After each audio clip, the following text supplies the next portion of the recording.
Chapter 9.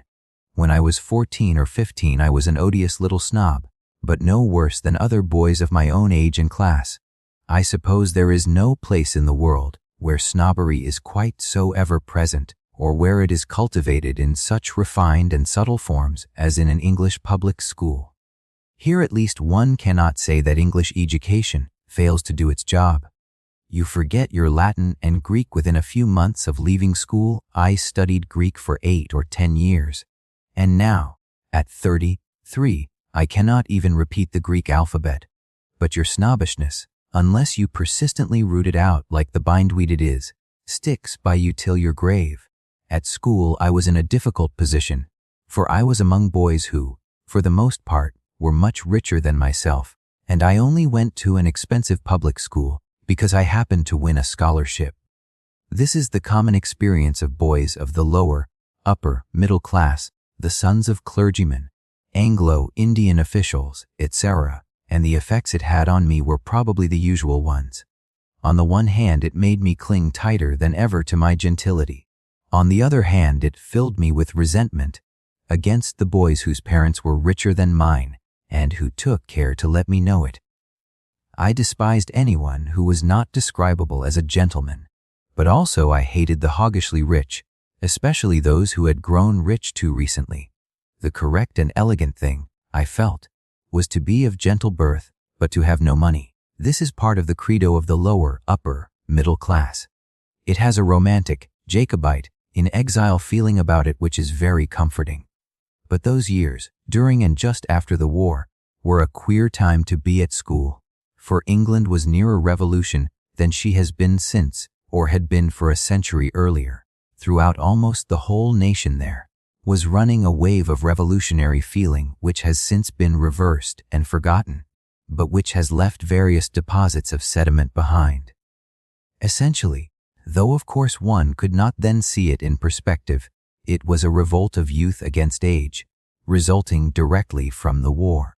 In the war the young had been sacrificed, and the old had behaved in a way which, even at this distance of time, is horrible to contemplate.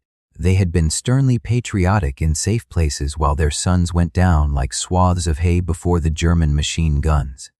Moreover, the war had been conducted mainly by old men and had been conducted with supreme incompetence.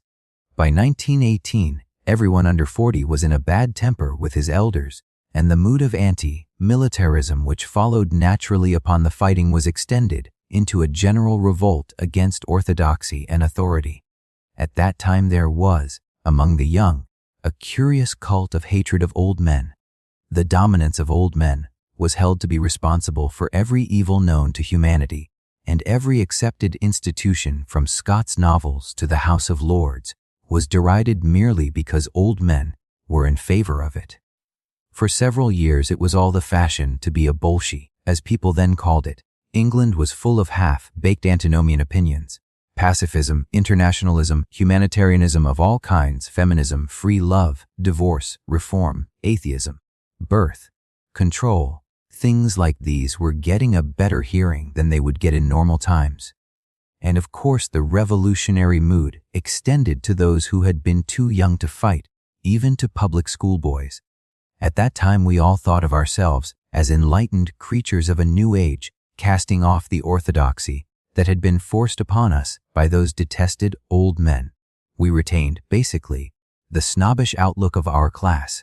We took it for granted that we could continue to draw our dividends or tumble into soft jobs, but also it seemed natural to us to be agents in the government. We derided the OTC, the Christian religion, and perhaps even compulsory games and the royal family, and we did not realize that we were merely taking part in a world-wide gesture of distaste for war. 2 incidents stick in my mind as examples of the queer revolutionary feeling of that time. One day the master who taught us English set us a kind of general knowledge paper, of which one of the questions was, "Whom do you consider the 10 greatest men now living?" Of 16 boys in the class, our average age was about 17-15, included Lenin in their list. This was at a snobbish, expensive public school, and the date was 1920, when the horrors of the Russian Revolution was still fresh in everyone's mind. Also, there were the so-called peace celebrations in 1919. Our elders had decided for us that we should celebrate peace in the traditional manner by whooping over the fallen foe. We were to march into the school yard carrying torches and sing jingo songs of the type of Rule Britannia.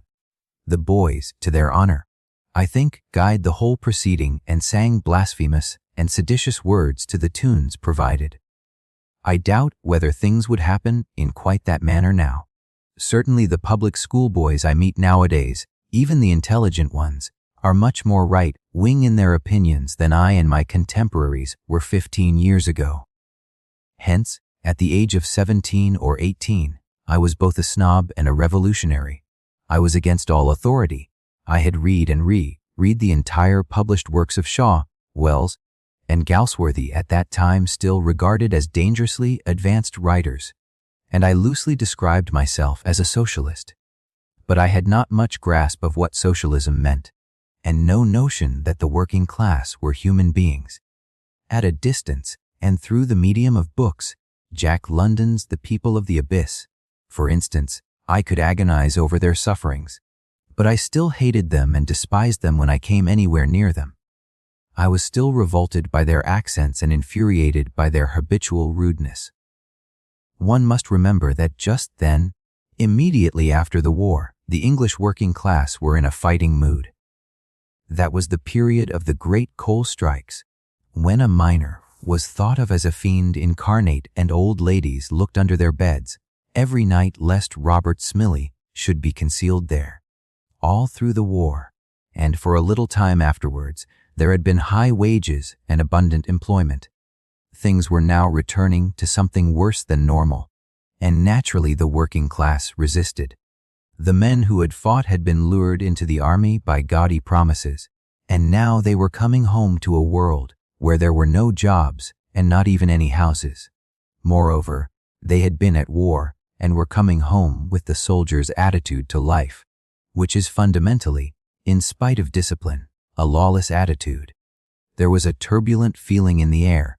To that time belongs the song with the memorable refrain, "There's nothing sure but the rich get richer and the poor get children. In the meantime, in between time, ain't we got fun?"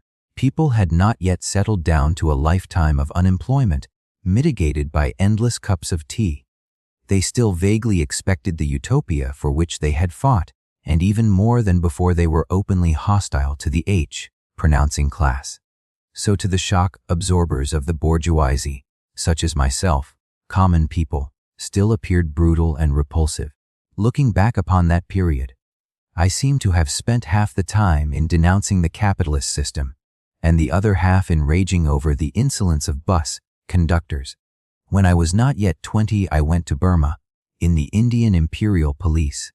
In an outpost of empire, like Burma, the class question appeared at first sight to have been shelved. There was no obvious class friction here, because the all-important thing was not whether you had been to one of the right schools, but whether your skin was technically white.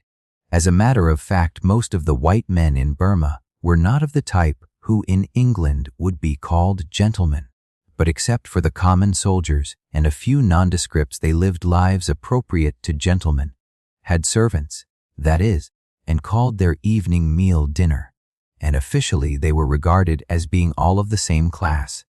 They were white men, in contradistinction to the other and inferior class, the natives, but one did not feel towards the natives as one felt towards the lower classes at home. The essential point was that the natives, at any rate the Burmese, were not felt to be physically repulsive. One looked down on them as natives, but one was quite ready to be physically intimate with them. And this, I noticed, was the case even with white men who had the most vicious color prejudice. When you have a lot of servants, you soon get into lazy habits, and I habitually allowed myself, for instance, to be dressed and undressed by my Burmese boy. This was because he was a Burman and undisgusting. I could not have endured to let an English manservant handle me in that intimate manner. I felt towards a Burman almost as I felt towards a woman.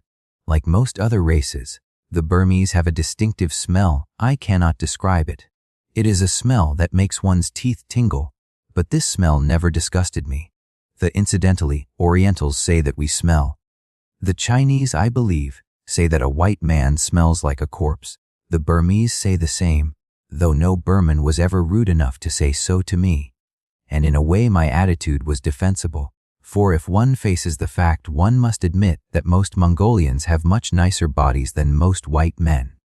Compare the firm, knit silken skin of the Burman, which does not wrinkle at all till he is past 40, and then merely withers up like a piece of dry leather, with the coarse, grained, flabby, sagging skin of the white man. The white man has lank, ugly hair growing down his legs and the backs of his arms, and in an ugly patch on his chest. The Burman has only a tuft or two of stiff black hair at the appropriate places. For the rest, he is quite hairless and is usually beardless as well. The white man almost always goes bald, the Burman seldom or never. The Burman's teeth are perfect, though generally discolored by betel juice. The white man's teeth invariably decay. The white man is generally ill-shaped, and when he grows fat he bulges in improbable places. The Mongol has beautiful bones, and in old age he is almost as shapely as in youth. Admittedly, the white races throw up a few individuals who for a few years are supremely beautiful, but on the whole, say what you will, they are far less comely than Orientals. But it was not of this that I was thinking when I found the English lower classes so much more repellent than Burmese natives. I was still thinking in terms of my early, acquired class prejudice. When I was not much past 20, I was attached for a short time to a British regiment. Of course I admired and liked the private soldiers, as any youth of 20 would admire and like hefty, cheery youths 5 years older than himself with the medals of the Great War on their chests. And yet, after all, they faintly repelled me.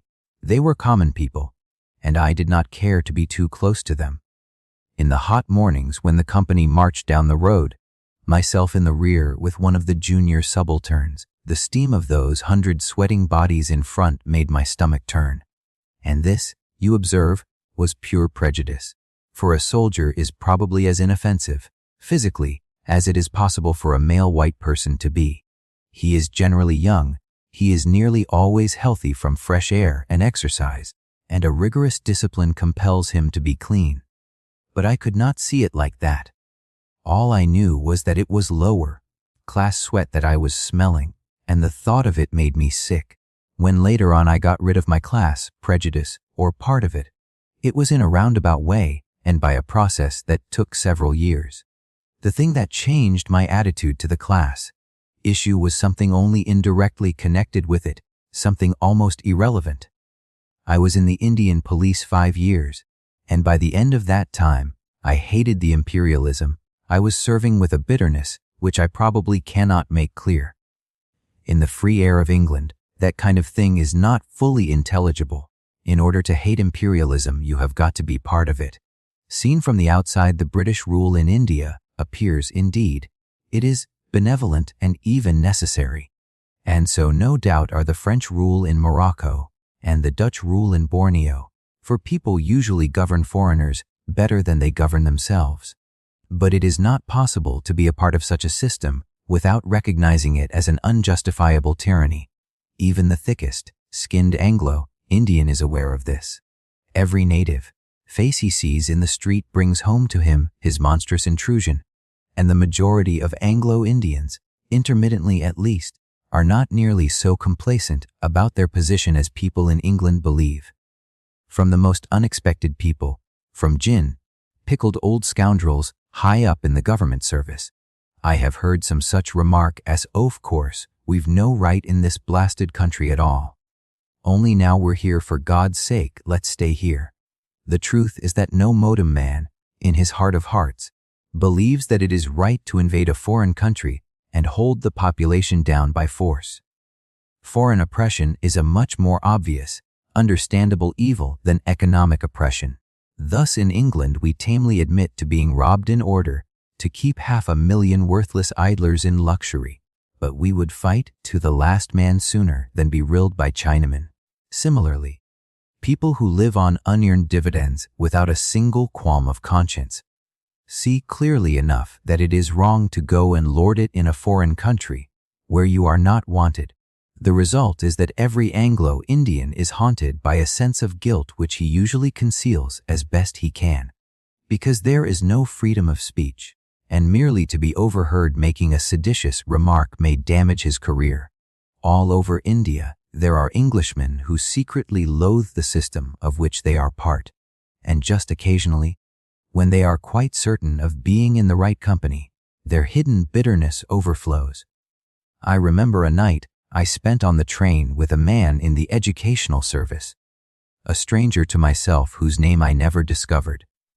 It was too hot to sleep, and we spent the night in talking. Half an hour's cautious questioning decided each of us that the other was safe. And then for hours, while the train jolted slowly through the pitch black night, sitting up in our bunks with bottles of beer handy, we damned the British Empire, damned it from the inside, intelligently and intimately. It did us both good, but we had been speaking forbidden things, and in the haggard morning light, when the train crawled into Mandalay, we parted as guiltily as any adulterous couple. So far as my observation goes, nearly all Anglo-Indian officials have moments when their conscience troubles them. The exceptions are men who are doing something which is demonstrably useful and would still have to be done, whether the British were in India or not. Forest officers, for instance, and doctors and engineers. But I was in the police, which is to say that I was part of the actual machinery of despotism. Moreover, in the police you see the dirty work of empire at close quarters, and there is an appreciable difference between doing dirty work and merely profiting by it. Most people approve of capital punishment, but most people wouldn't do the hangman's job. Even the other Europeans in Burma slightly looked down on the police because of the brutal work they had to do. I remember once when I was inspecting a police station, an American missionary whom I knew fairly well came in for some purpose or other. Like most nonconformist missionaries, he was a complete ass, but quite a good fellow. One of my native sub-inspectors was bullying a suspect. Lee described this scene in Burmese days. The American watched it, and then turning to me said thoughtfully, "I wouldn't care to have your job. It made me horribly ashamed." So that was the kind of job I had. Even an ass of an American missionary, a teetotal cock, virgin from the Middle West, had the right to look down on me and pity me? But I should have felt the same shame even if there had been no one to bring it home to me. I had begun to have an indescribable loathing of the whole machinery of so-called justice. Say what you will, per criminal law far more humane, by the way, in India than in England, is a horrible thing. It needs very insensitive people to administer it. The wretched prisoners squatting in the reeking cages of the lock-ups, the gray-cowed faces of the long-term convicts, the scarred buttocks of the men who had been flogged with bamboos, the women and children howling when their menfolk were led away under arrest. Things like these are beyond bearing when you are in any way directly responsible for them. I watched a man hanged once. It seemed to me worse than 1,000 murders. I never went into a jail without feeling. Most visitors to jails feel the same, that my place was on the other side of the bars.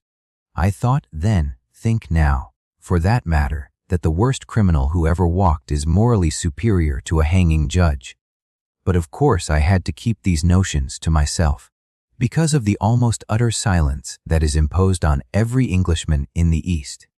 In the end I worked out an anarchistic theory that all government is evil, that the punishment always does more harm than the crime, and that people can be trusted to behave decently if only you will let them alone. This, of course, was sentimental nonsense. I see now, as I did not see then, that it is always necessary to protect peaceful people from violence. In any state of society where crime can be profitable, you have got to have a harsh criminal law and administer it ruthlessly. The alternative is Al Capone. But the feeling that punishment is evil arises inescapably in those who have to administer it. I should expect to find that even in England many policemen, judges, prison warders, and the like are haunted by a secret horror of what they do. But in Burma, It was a double oppression that we were committing. Not only were we hanging people and putting them in jail and so forth, we were doing it in the capacity of unwanted foreign invaders. The Burmese themselves never really recognized our jurisdiction. The thief whom we put in prison did not think of himself as a criminal justly punished. He thought of himself as the victim of a foreign conqueror. The thing that was done to him was merely a wanton, meaningless cruelty. His face, behind the stout teak bars of the lock-up and the iron bars of the jail, said so clearly. And unfortunately, I had not trained myself to be indifferent to the expression of the human face. When I came home on leave in 1927, I was already half determined to throw up my job, and one sniff of English air decided me. I was not going back to be a part of that evil despotism, but I wanted much more than merely to escape from my job. For 5 years I had been part of an oppressive system, and it had left me with a bad conscience. Innumerable remembered faces, faces of prisoners in the dock, of men waiting in the condemned cells, of subordinates I had bullied and aged peasants I had snubbed, of servants and coolies I had hit with my fist in moments of rage. Nearly everyone does these things in the East. At any rate, occasionally Orientals can be very provoking, haunted me intolerably. I was conscious of an immense weight of guilt that I had got to expiate. I suppose that sounds exaggerated, but if you do for 5 years a job that you thoroughly disapprove of, you will probably feel the same. I had reduced everything to the simple theory that the oppressed are always right and the oppressors are always wrong, a mistaken theory, but the natural result of being one of the oppressors yourself. I felt that I had got to escape not merely from imperialism, but from every form of man's dominion over man. I wanted to submerge myself, to get right down among the oppressed, to be one of them and on their side against their tyrants. And, chiefly because I had to, think everything out in solitude, I had carried my hatred of oppression to extraordinary lengths. At that time, failure seemed to me to be the only virtue. Every suspicion of self-advancement, even to succeed, in life to the extent of making a few hundreds a year, seemed to me spiritually ugly, a species of bullying. It was in this way that my thoughts turned towards the English working class. It was the first time that I had ever been really aware of the working class, and to begin with it was only because they supplied an analogy. They were the symbolic victims of injustice, playing the same part in England as the Burmese played in Burma. In Burma the issue had been quite simple. The whites were up and the blacks were down, and therefore as a matter of course one's sympathy was with the blacks. I now realized that there was no need to go as far as Burma to find tyranny and exploitation. Here in England, down under one's feet, were the submerged working class, suffering miseries which in their different way were as bad as any an Oriental ever knows. The word unemployment was on everyone's lips. That was more or less new to me after Burma. But the drill which the middle classes were still talking, these unemployed are all unemployables, etc., failed to deceive me. I often wonder whether that kind of stuff deceives even the fools who utter it. On the other hand, I had at that time no interest in socialism or any other economic theory. It seemed to me then, it sometimes seems to me now, for that matter, that economic injustice will stop the moment we want it to stop, and no sooner. And if we genuinely want it to stop, the method adopted hardly matters. But I knew nothing about working class conditions. I had read the unemployment figures, but I had no notion of what they implied. Above all, I did not know the essential fact that respectable poverty is always the worst. The frightful doom of a decent working man suddenly thrown on the streets after a lifetime of steady work. His agonized struggles against economic laws, which he does not understand, the disintegration of families, the corroding sense of shame, all this was outside the range of my experience. When I thought of poverty, I thought of it in terms of brute starvation. Therefore, my mind turned immediately towards the extreme cases, the social outcasts, tramps, beggars, criminals, prostitutes. These were the lowest of the low, and these were the people with whom I wanted to get in contact. What I profoundly wanted, at that time, was to find some way of getting out of the respectable world altogether. I meditated upon it a great deal. I even planned parts of it in detail. How one could sell everything, give everything away, change one's name and start out with no money and nothing but the clothes one stood up in. But in real life, nobody ever does that kind of thing, apart from the relatives and friends who have to be considered. It is doubtful whether an educated man could do it if there were any other course open to him. But at least I could go among these people, see what their lives were like, and feel myself temporarily part of their world. Once I had been among them and accepted by them, I should have touched bottom, and this is what I felt. I was aware even then that it was irrational. Part of my guilt would drop from me. I thought it over and decided what I would do. I would go suitably disguised to Limehouse and Whitechapel and such places and sleep in common lodging houses and pal up with dock laborers, street hawkers, derelict people, beggars, and, if possible, criminals. And I would find out about tramps and how you got in touch with them, and what was the proper procedure for entering the casual ward. And then, when I felt that I knew the ropes well enough, I would go on the road myself. At the start it was not easy. It meant masquerading, and I have no talent for acting. I cannot, for instance, disguise my accent, at any rate not for more than a very few minutes. I imagined, notice the frightful class consciousness of the Englishman, that I should be spotted as a gentleman the moment I opened my mouth. So I had a hard luck story ready in case I should be questioned. I got hold of the right kind of clothes and dirtied them in appropriate places. I am a difficult person to disguise, being abnormally tall, but I did at least know what a tramp looks like. How few people do know this, by the way. Look at any picture of a tramp in Punch. They are always 20 years out of date. One evening, having made ready at a friend's house, I set out and wandered eastward till I landed up at a common lodging house in Limehouse Causeway. It was a dark, dirty-looking place. I knew it was a common lodging house by the sign "Good Beds for Single Men" in the window. Heavens, how I had to screw up my courage before I went in! It seems ridiculous now, but you see I was still half afraid of the working class. I wanted to get in touch with them. I even wanted to become one of them, but I still thought of them as alien and dangerous. Going into the dark doorway of that common lodging house seemed to me like going down into some dreadful subterranean place, a sewer full of rats. For instance, I went in fully expecting a fight. The people would spot that I was not one of themselves and immediately infer that I had come to spy on them, and then they would set upon me and throw me out. That was what I expected. I felt that I had got to do it, but I did not enjoy the prospect. Inside the door a man in shirt sleeves appeared from somewhere or other.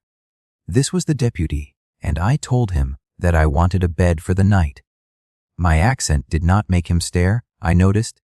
He merely demanded 9p, and then showed me the way to a frosy firelit kitchen underground. There were stevedores and navvies, and a few sailors sitting about and playing draughts and drinking tea. They barely glanced at me as I entered. But this was Saturday night, and a hefty young stevedore was drunk and was reeling about the room. He turned, saw me, and lurched towards me with broad red face thrust out and a dangerous-looking fishy gleam in his eyes. I stiffened myself. "So the fight was coming already!" The next moment the stevedore collapsed on my chest and flung his arms round my neck. "I've a cup of tea, chum!" he cried tearfully. "I've a cup of tea!" I had a cup of tea. It was a kind of baptism. After that my fears vanished. Nobody questioned me. Nobody showed offensive curiosity. Everybody was polite and gentle and took me utterly for granted. I stayed 2 or 3 days in that common lodging house, and, a few weeks later, having picked up a certain amount of information about the habits of destitute people, I went on the road for the first time. I have described all this in Down and Out in Paris and London. Nearly all the incidents described there actually happened, though they have been rearranged, and I do not want to repeat it. Later, I went on the road for much longer periods, sometimes from choice, sometimes from necessity. I have lived in common lodging houses for months together. But it is that first expedition that sticks most vividly in my mind because of the strangeness of it, the strangeness of being at last down there among the lowest of the low and on terms of utter equality with working class people. A tramp, it is true, is not a typical working class person. Still, when you are among tramps, you are at any rate merged in one section, one sub-caste of the working class. A thing which, so far as I know, can happen to you in no other way. For several days I wandered through the northern outskirts of London with an Irish tramp. I was his mate, temporarily. We shared the same cell at night, and he told me the history of his life, and I told him a fictitious history of mine, and we took it in turns to beg at likely looking houses and divided up the proceeds. I was very happy. Here I was, among the lowest of the low, at the bedrock of the Western world. The class bar was down, or seemed to be down, and down there in the squalid and, as a matter of fact, horribly boring world of the tramp I had a feeling of release, of adventure, which seems absurd when I look back, but which was sufficiently vivid at the time.